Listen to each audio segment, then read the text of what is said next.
Hello again, and welcome to Following Jesus. Today we're going to talk about how God speaks through Christians.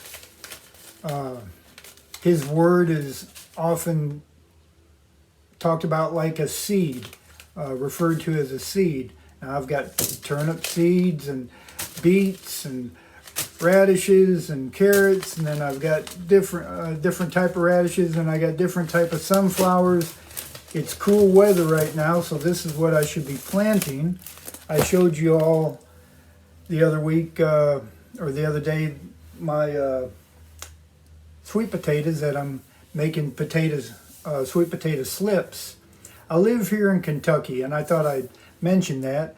I don't ever ask. This is the first time I've ever, made a YouTube channel. But if you do it'd be nice to see that you like what I'm saying, or that you'd share it with somebody, or make a comment. Hey, there may be somebody out there that would like me to come speak at your church. I've spoken at churches, I've spoken in prisons, been associate pastor, I've started a mission.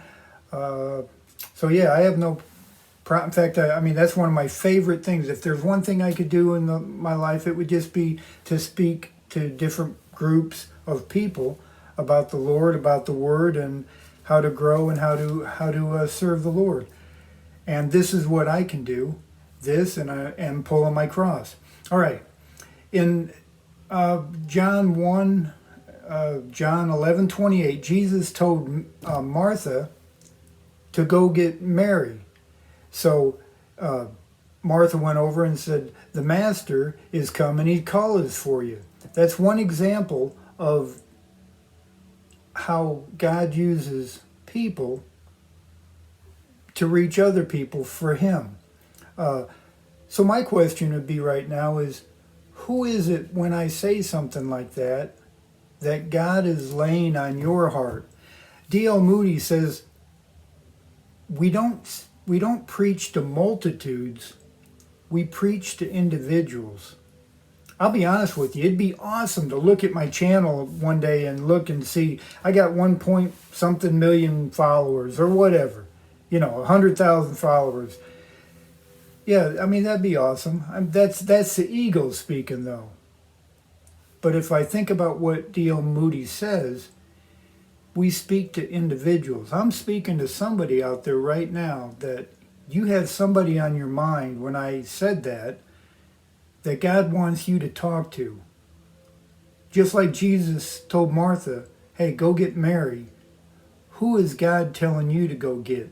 Because there's some people, they don't ever go to church, they don't ever watch anything on TV religious, that has to do with God. Forget the religious, but that has to do with God. They don't read their Bible, and the only Bible they do read is you, right? The only Bible some people read are Christians. So my question is, when they're reading you in your life, what's it saying to them? All right, the next thing, 2 Corinthians 5:10 and 11 says that everybody's going to be judged. Everybody's going to be judged. So verse 10, it says, we must all appear before the judgment seat of Christ, that everyone may receive the things done in his body according to that he hath done, whether it be good or bad. All right? That's right in there. I show you that to just let you see my Bible. I mean, I do read it. I do study it. I do underline stuff. I'm not somebody that just decided to do this one day. This comes from deep from within. I have a passion of trying to reach people for Christ. And the more chaos we have, today's the 16th of March. Coronavirus, we're all going to die. It just goes on and on and on.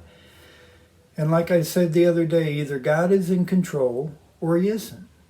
All right, in 1 Corinthians 1 Corinthians chapter 3, verse 13, it says, every man's work shall be made manifest, for the day shall declare it, because it shall be revealed by fire. And the fire shall try every man's work of what sort it is.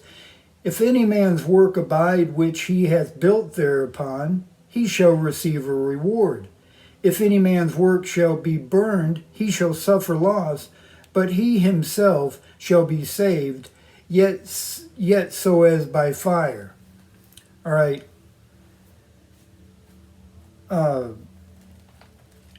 In a nutshell, the person that's saved, yet so as by fire, he didn't get any rewards though, because everything he did was for the wrong reason.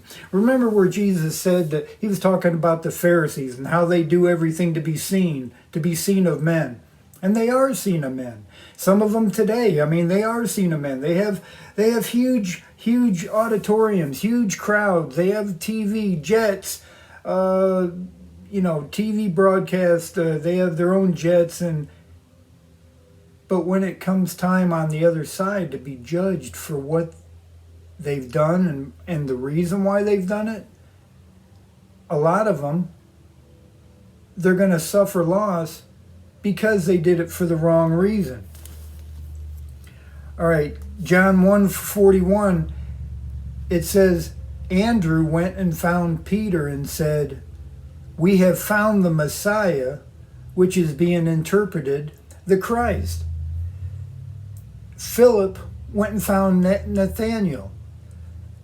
And I got to keep asking, is there somebody that you need to go tell?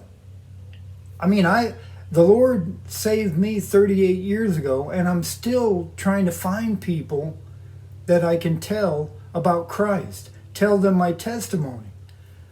In John 4:29, the woman at the well, a Samaritan woman who had been married 5 times and was living with another man,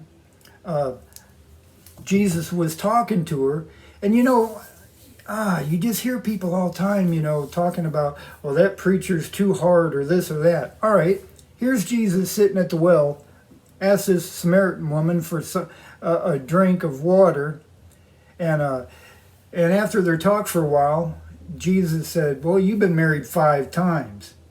Calling her on the carpet. You've been married 5 times, and the man you're living with right now isn't even your husband. Well, today that would fall under not being politically correct. But truth is truth. In Amos, it says, am I therefore become your enemy because I tell you the truth? Would you rather the doctor tell you got cancer and we can work on it, or tell you you're fine, go your own way? Well, when you're talking about eternity, hey, tell me the truth. Tell me everything I need to know. Well, so then the Samaritan woman, she ran into town and said, hey, come see a man which told me all things, whatever I did. Is not this the Christ? She ran back into town, even with the reputation she had, and she was concerned about other people. Even though no doubt people treated her bad or, looked down their nose at her because of who she was, once she got saved and realized who she had run into, you can't help but want to share it with other people. All right, Ezekiel chapter 3 and verse 18. Chapter 3 and verse 18. This is the Old Testament. Chapter 3 and verse 18. Well, we'll start with 17. It says, Son of man, I have made thee a watchman unto the house of Israel. Therefore hear the word at my mouth, and give them warning from me. When I say unto the wicked, thou shalt surely die, and thou givest him not a warning, nor speaketh to warn the wicked from his wicked way to save his life, the same wicked man shall die in his iniquity, but his blood will I require at thine hand. We're all going to have to give an account for what we know and what we do with what we know. To whom much is given, much is required. How much do you know? How much do you know about the gospel? How much do you know about Jesus Christ? How much do you know about salvation? Hey, this right here, this was your life. You can hand those out. Here's one. He never told us. That's the one I told you that they go to heaven. They see Bob over there or Steve over there, and they're like, wait a minute. I never knew he was a Christian. He never told us. Or maybe they're standing before the judgment seat of Christ and they're not saved. They're on their way to hell, and they look over and they see somebody that is a Christian, that is saved, but they never told them. We either believe this or we don't. That's the whole thing. We either believe this and we try to live it, or we don't believe it. All right, the memory verse for this week is Mark 4:14. The sower soweth the word. All right, the sower soweth the word. I'm a sower. I'm a born again Christian. I'm a sower. This is the word, the Holy Bible. This is it. That's it. I try to sow the word. If somebody has a question, I try to answer it. So, once again, or the first time actually, if you liked it, please press the like. Please share it with somebody. Subscribe. But most of all, I hope you truly are getting something out of this, that this is helping you grow in the Lord. And until we meet again, God bless you. Keep reading the Word and fellowship with other Christians. Bye-bye.